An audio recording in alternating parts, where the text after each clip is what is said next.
Are you overwhelmed by the challenge of personalizing communication for thousands of students? That's where Element 451's AI assistants come in.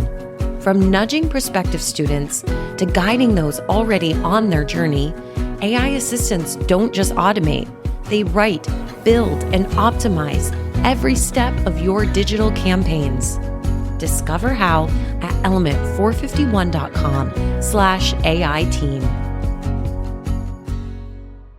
If you do work with an agency, I'm going to give you like the biggest agency tip. I've never even told my own clients this, but it's basically 3 questions that you can ask to immediately improve performance. Hit it! That's what I'm talking about.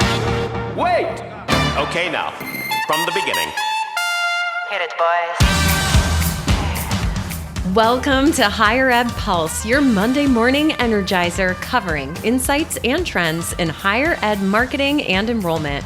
I'm Mallory Wilsey, bringing over 15 years of edtech and marketing expertise to your earbuds. And I'm Seth Odell, joining the Pulse with my own adventures from leading marketing at top universities to founding Kanahoma, one of the industry's fastest growing digital marketing agencies. Each week, we bring you the kind of insider insights you typically only find over cocktails with your pals at a conference. It's fast, it's fun, and it's designed for you, the busy higher ed professional. You're not just listening to another podcast. You're checking the pulse of higher education. Higher Ed Pulse is part of the Enrollify Network, a robust collection of podcasts designed to help higher ed professionals like you grow. Explore our other shows at enrollify.org. Enrollify is made possible by Element 451, the next generation AI student engagement platform, helping institutions create meaningful and personalized interactions with students. Learn more at element451.com. So, Seth, you're coming to New York, but you are not coming to Saratoga Springs.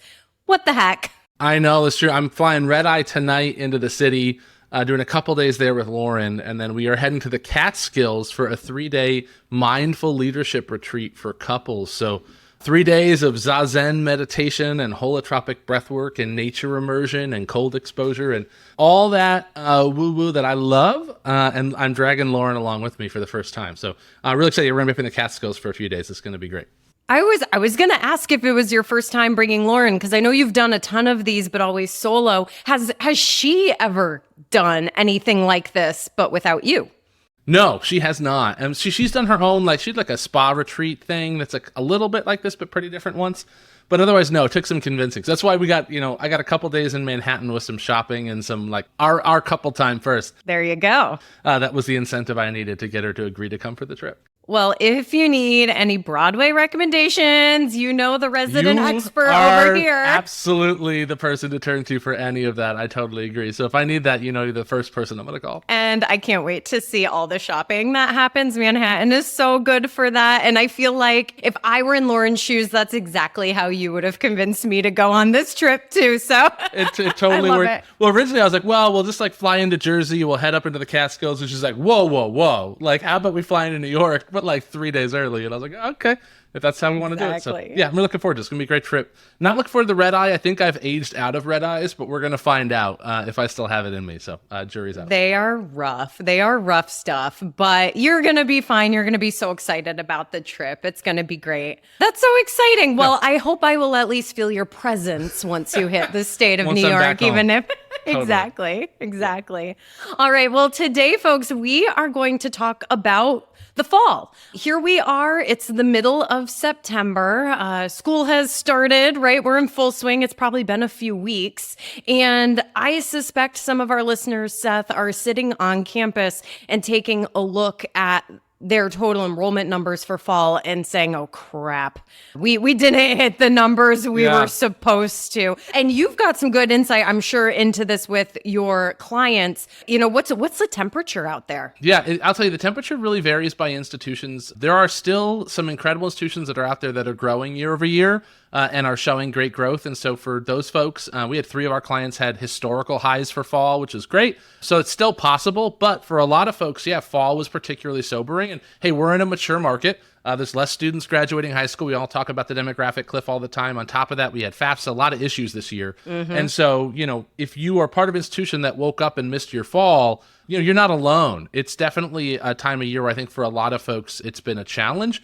But what's been interesting is it's not equal across the board, right? There are still winners out there. There are still folks that are flat out there. And then there's folks that I've heard about that are down double digits. And I've not seen that directly, but I've heard about folks that are talking about down 20% year over year. So there are some folks that are, disproportionately being impacted by this. So yeah, it's a tough time of year. So it's that's why I think this topic is so important is like, if you missed your fall, what do you do? And I think that's going to be fun for us to unpack today. All right. Well, let's just get into unpacking it because we don't need to sit here and harp on the problem. If you are sitting in the problem, you don't need to hear us talk about it for 5 more minutes, right? It's something that is a challenge for you right now. So let's just get right into it, Seth. I suspect you have come to this conversation with some really great ideas. I've been thinking about this too. Where do you want to start? I'll start at the highest level. Before we get into like tactics of like, what do you do if you missed your fall? I think there are like 3 things that you need to do if you woke up and missed your fall first. The first is like context is key. You need to align on the miss.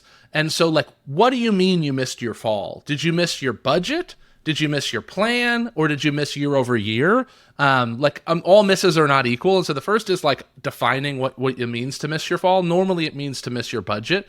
The second thing is you need to find where you miss. So like obviously you missed your starts, but what you need to do is back up the funnel and figure out where in the funnel did things fall apart. Did you not get enough inquiries? Did you not get enough applications? Was it not enough admits? Did you not yield enough admits to enroll? I always talk about a simple funnel when you're trying to find the problem, but like typically when someone misses their fall, it is not equal across the funnel. There are 1 or 2 areas where it's like, oh wow, our yield was way down, our application volume was way down. So you got to find where the miss was. So yes, you missed starts, but that it doesn't help to start to try to solve that. What you need to try to solve is where in the funnel did you miss? And then the third thing you need to do is align internally on basically what happened, which is where in the funnel you missed, but then your hypotheses on why. Those are the first 3 things before, then you get into like, well, how do you solve it and how do you address it? But those are things that I find all too often people rush by and miss. They just start to, well, we need to go do a billboard campaign or we need to launch this or do something. And it's like, is everybody on the same page about like, what did we miss? Like, was it year over year? Was it budget?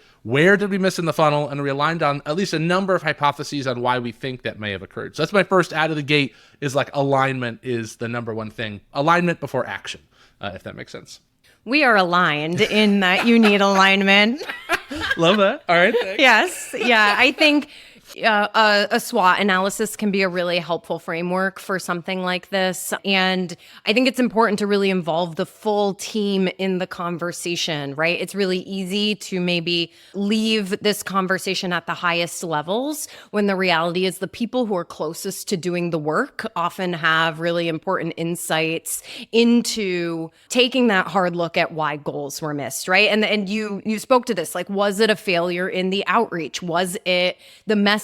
Was it budget allocation? Was it timing? Was it a certain part of the admissions pipeline that had particular challenge? Like if you're not involving your entire team in soliciting feedback on what didn't work, in those different areas, you may miss something that's really important. And so involve the team, find a good framework. I recommend a SWOT analysis. These are going to be good things to help guide that need and coming to alignment before you can actually start to make decisions about where you shift your strategies. Yeah, I totally agree. When you talk about shifting strategies, the other piece I think people need to align on is, are you going to fight to make your year or are you going to concede defeat? So most institutions' fiscal years start July 1st. It feels really weird to concede defeat on your budget by September, but I actually think that's critical for people to align on. So like a question is always like, when you talk about a miss, is this grad or is this trad? Like if this is grad or adult online, even undergraduate, start dates are not nearly as important for fall. Fall is still very big for online and adult, but it's rolling. You have starts throughout the year. Most schools start every 8 weeks. You can make up the gap.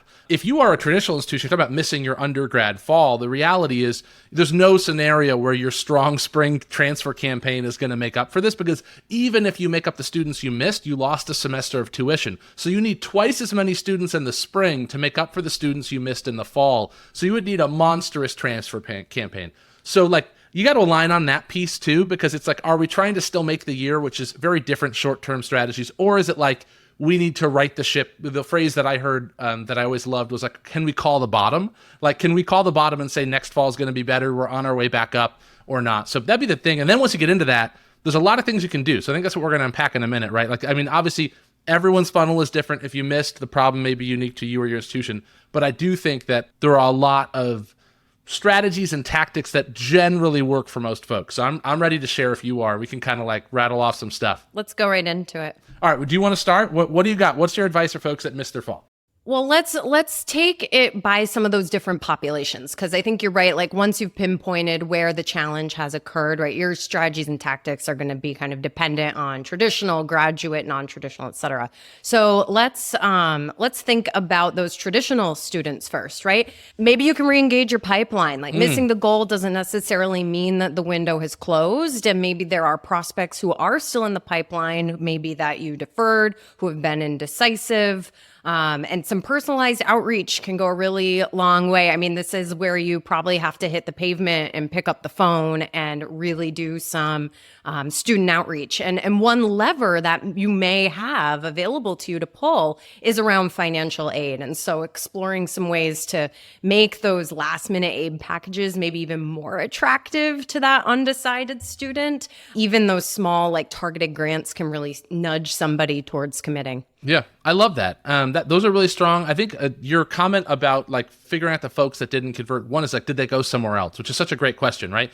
So if it's a yield issue or the students that are already in your funnel, that's important. The other reason that's important is, we always talk about starting from the bottom of the funnel up. Those are real people that expressed interest. And so it's absolutely critical that you start at the bottom of the funnel and not the top. If you missed your fall, now is not the time to go do a giant airport advertising campaign that the board members love. Now is the time to start at the bottom and talk about what happened with yield, what happened with our admits, how was the attendance to our key events for traditional undergrad.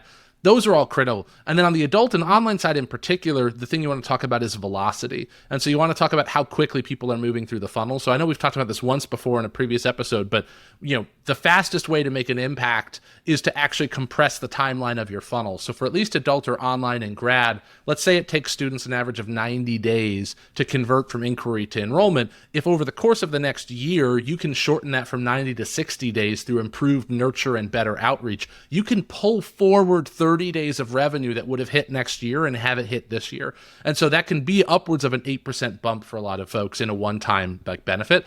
And so in either case, though, starting from the bottom of the funnel up is right. I do have some more like upper funnel stuff I'll talk about in a second, which is worth it. But I got to always say, start at the bottom of the funnel, start with the folks that are interested, both the value that's already there, your current apps, but also just the tactics you're doing to convert folks. So in the future, the folks that are becoming applicants or admits have a higher probability of yielding. So definitely that lower funnel conversion is no question the first place to go. Well, go even one step farther than the lower funnel. Go to your current students, because if new student enrollment targets weren't hit, retaining the ones that you did get becomes even more crucial. And when the research comes out around retention rates every year, it is shocking how many institutions are losing their current students. And it's, it is true in every industry, not just in higher ed. Retaining a current customer is a heck of a lot easier than finding a new one.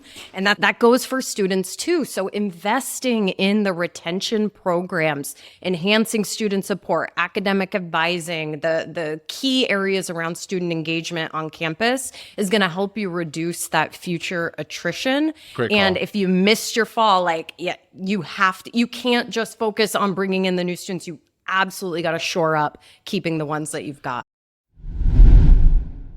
Hey, it's Seth. Element 451 is hosting the AI Engage Summit on October 29th and 30th. This free virtual event features many of your favorite Enrollify creators and will explore AI's impact on student engagement, enrollment marketing, and institutional success. Learn to tap into AI to automate personalized outreach, improve your emails, streamline content creation, and boost campaign performance. Plus, hear directly from current students on how AI is influencing their engagement and campus life. Don't miss my opening keynote, State of the State, a candid look at where we are and where we need to go.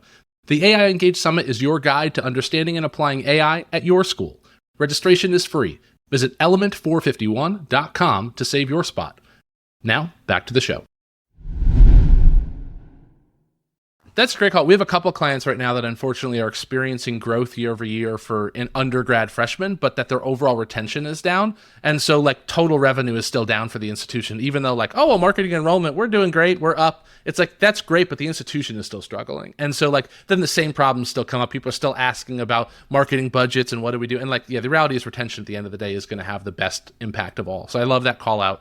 A couple upper funnel things that I would say, like if I'm a CMO and I just had a miss, there's a couple things you want to ask. You do want to ask about the players around the table. So like we always get a lot of calls this time of year, like, do I want to switch my agency? I'm not saying you do, but that's always a question to ask. Like, do I want to shake up the team? Who are the people making the decisions? At the end of the day, if you treat management a little bit like a sports team, like if you missed your performance, like where does that rest and who missed? And then you got to ask yourself, do you want to bet on that individual or that team or that organization to do it again? Same conversation with your technology and your platform. Like those are big moves.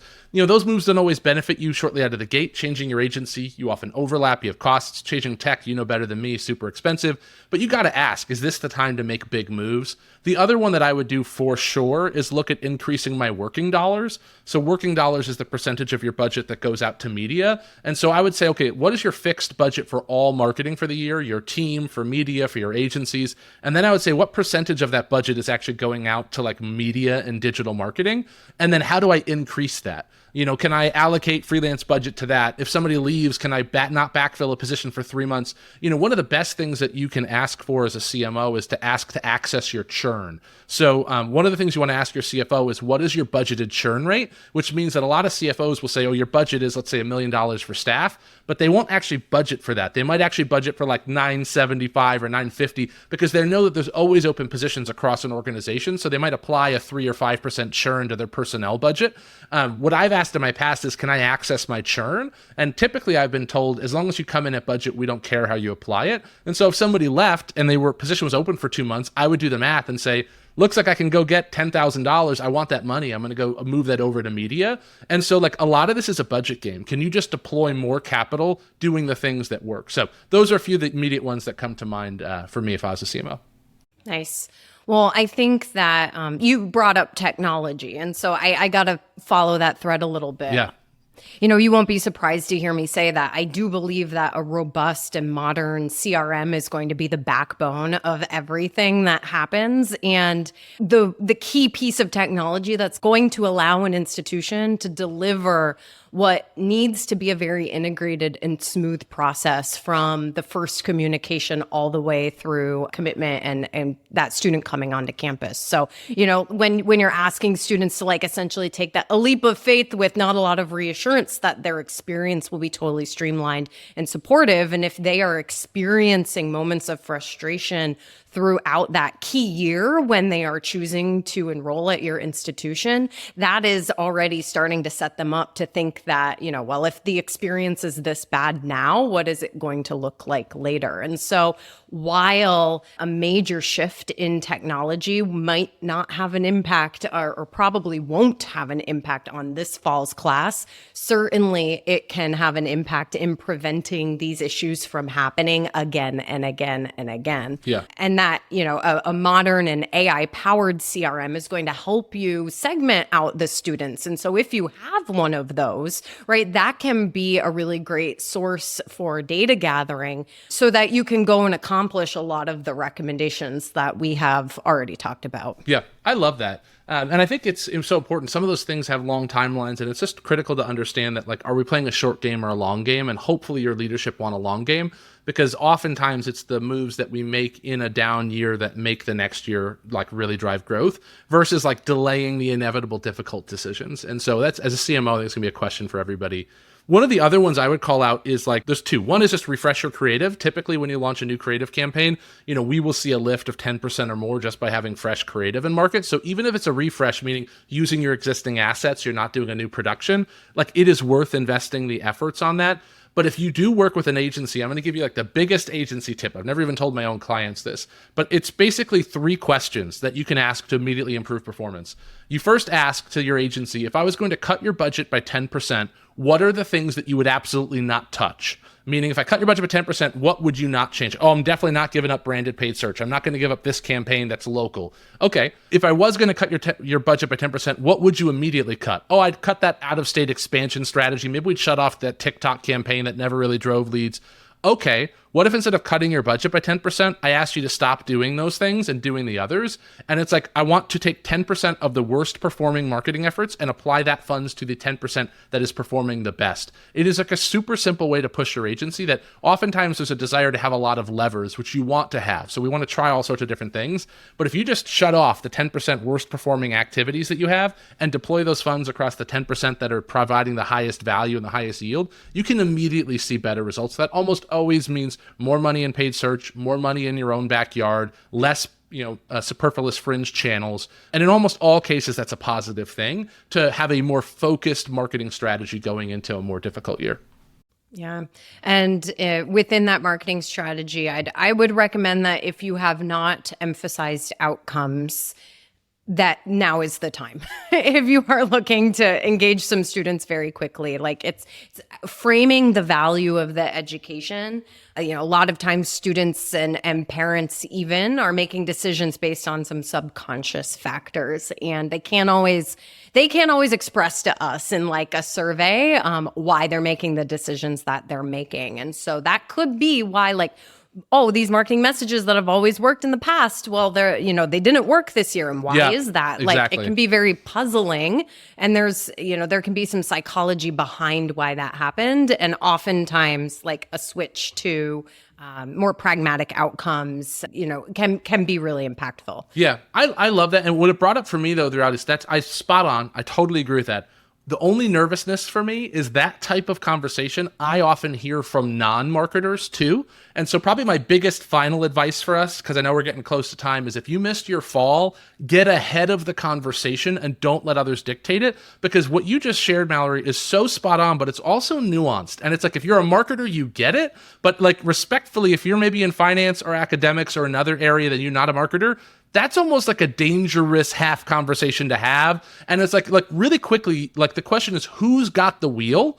And it's like, you are driving the bus. Do not give up the wheel. You do not want to become a marketer that is being driven down a path of faltering and declining performance while others dictate their strategies to you. So like, stand up, put your mask on first, and then assist others with theirs. That's probably the biggest final advice I would share if you missed your fall. We talked about the give a shit scale recently, and this is the hill you die on, friends. Yes, this is the one. Yeah, this is the, you need to stand up and calm the room. Like, you are the voice of reason in a very, difficult and unreasonable situation.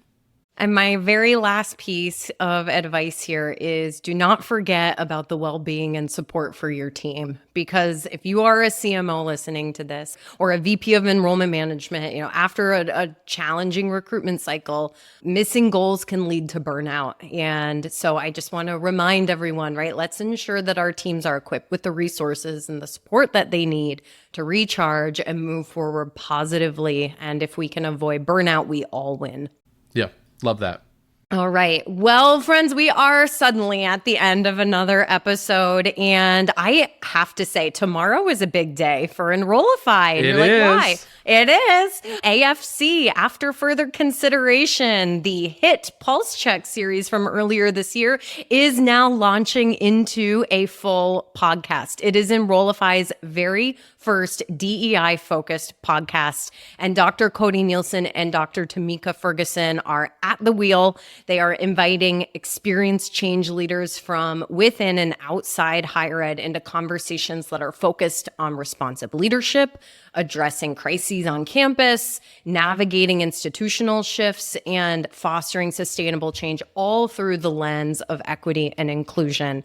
You can already go to Spotify or Apple Podcasts and listen to their trailer and subscribe. We're going to put a link to that in the show notes as well. But tomorrow is when that very first episode hits, and I invite you all to head to your favorite podcast platform and give it a listen. It is for sure going to be one of your new favorite podcasts. It's going to be great. All right, Seth. Well, I hope you have a safe flight and enjoy your time in New York. Thank you. I appreciate it. I'm really looking forward to it. And just thanks for a great conversation. It was good seeing you. As always. All right, friends. We'll see you next time. Bye-bye.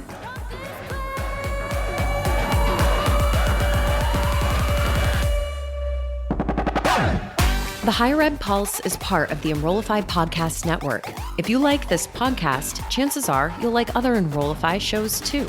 Our podcast network is growing by the month, and we've got a plethora of marketing, enrollment, and higher ed technology shows that are jam-packed with stories, ideas, and frameworks, all designed to empower you to be a better higher ed professional. Our show helps higher ed marketers and admission pros find their next big idea and features a selection of the industry's best as your hosts.